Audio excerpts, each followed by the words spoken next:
Hey, how's it going, YouTube? So, this is my next interview with Rachel. She is here, part of our esports program. She's a grad student. So, I just wanted her to ask a few questions and talk about her experiences here. So, I'll have her introduce herself and your major and concentration. Well, hello, I'm Rachel Lee, and I don't really have a major. I'm just doing the graduate certificate in esports management. But I did graduated with the bachelor's in science for psychology and the bachelor's of science in esports here at Shenandoah. Awesome, awesome. So, I guess we'll start with really simple stuff like what kind of got you into esports starting out? Uh, well, this really started out simply as my brother got me into video games when I don't even remember. It's that far back, probably like when I was 2 or something. Oh, wow. And then it just kind of followed down that track, mostly with Pokemon, with me wanting to be part of the trading card game. Tried a video game, but decided I don't want to put that much commitment into it. And then watching YouTube when it started, and it's like, the little me says, I want to be a YouTuber. And my mom said no. But then years later, my mom finally caved in. It's like, okay, there's an actual degree now. So it's just pretty much from Pokemon. Pokemon, that was a catalyst right there to get you on your road, right? Yeah, Awesome. my brother in Pokemon. Definitely. I mean, Pokemon, I think forever, a lot of people was like the first kind of foray into it. Yeah, that and Mario. But yeah, Mario's a classic, right? So let me see here. Why Shenandoah? Like, out of all the colleges, because I ran into this issue myself. There's a lot of colleges for the past few years that have been having esports as a degree track and stuff. Like, why did you pick Shenandoah? So this was before Shenandoah had the esports program, and I was thinking I want to be a music therapist for 5 years. Okay. So I was actually preparing for that, actually apply for the conservatory. Didn't get in, so I tried to again audition again for the next year or two, but decided that after taking a music theory class and saying everything that goes into it, it's like, I still haven't really gotten away from my stage fright yet. So it's like, okay, well, let's just go back to what I had during that time as well, and that was my psychology degree. Because it's still therapist psychology, slightly different, but still the same thing, right? So this is around the time where the esports program was actually starting up. So by the second semester of sophomore year, I decided to, in the following junior year, pick up the double major for esports. Awesome. As well as that's where the sophomore year was when the actual varsity team started to come up as well. Started. Okay, that's awesome.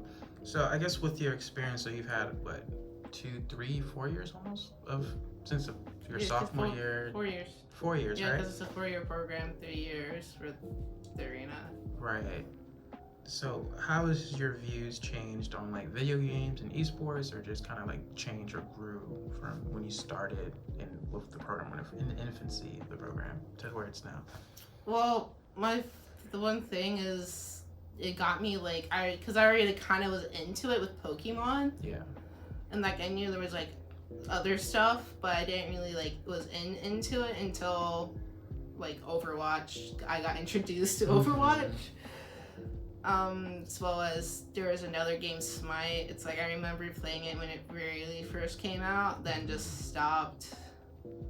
As well as Hearthstone beforehand, but didn't really kept up with it. But it just broadened my horizon so much with all the games that goes into just the industry. And then Valorant came up as well. It just honestly gave me more games to look at and watch. Right. It's all coming together, right? As well as just seeing the amount of process behind the scenes as well. Okay. It's like, man, that's a lot of hours. I want to help with that. Right. Oh wow, that's really cool. I like that Shenandoah also does a lot of traveling, and you were able to go to that South Korea trip, right? So could you kind of like talk about how that experience was, and if you know, you feel like with Shenandoah, if you had like the freedom to kind of explore and do different things, like those type of things. Well, first, so just for South Korea, there was a couple of us. One, you probably end up doing an interview with Sean, right? He was also there. And with that, my role was just a hospitality for the information desk. So I was just there making sure I answered questions to the fullest and contact any of the higher ups if need be. Actually, I was trying to help a person being able to get like the stream key for their Twitch from can't remember what country. I think it was Czech Republic. I think I don't remember, but it's fine.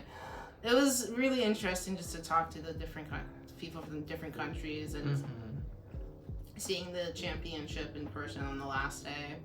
That's as well as just experiencing a different culture, which is I always wanted to go out and travel a lot, besides just around the States. So being able to have that for overseas, besides just Canada and the Bahamas, which is really nice. Yeah. And then one of the most craziest things was going to see like one of like the actual palace.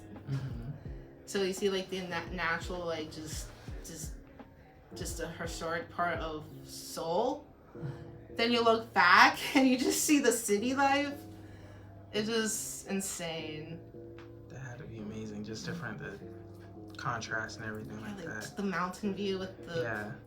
castle and like the king's room and stuff. Then That's all wild. the skyscrapers. Meanwhile, over here, right? Yeah. That's awesome. So I want to finish this up with just kind of like more about you. You know, like what are your plans? I guess post graduation. You're going to the graduate program right now, and do you kind of feel like you've been like properly equipped? You know, kind of going through this program and kind of getting your tools from here. For the esports program, it's mostly helping me with like understanding how things like run on a professional level. Well, as professional as we can be, because it's continuing getting better and better each year, as well as getting me the experience to work with the professionals. So it gets me the esports experience I need to be able to relate to the people in the industry. And then with that, going into the actual master degree instead of certificate, which is IO psychology, where I want to apply those into esports to help prevent burnout among the faculty, because a lot of people say really focus on the athletes, not so much on the people who help the athletes and have them shine. That's awesome. That's really cool that you want to kind of take that spin on it, because that's really a real deal thing that people have to deal with. Yeah, like IO psychology itself is still continuing to rise. It's projected in the next few years to 9% growth. So it's like they're so needed. There's unlike esports, it's like the growth is so huge in everything, but for the specific IO psychology, it's not really fast growing, but still growing at a good pace. Right. Awesome. Well, thank you again, Rachel, for this interview. Is there any socials, anywhere people can follow you if they want to follow you? I do have Twitter, but I don't use it. So if you want to follow, that's okay. It's SkyPen99. Just look up SkyPen99. That's me with the penguin face, or you see like my face with this. Mostly use Twitch to stream.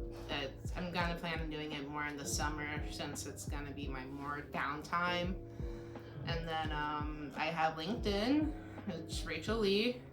It's gonna have my face with a Stitch mask on it. So if you just want to connect, you can. And that's pretty much it. Awesome. Cool.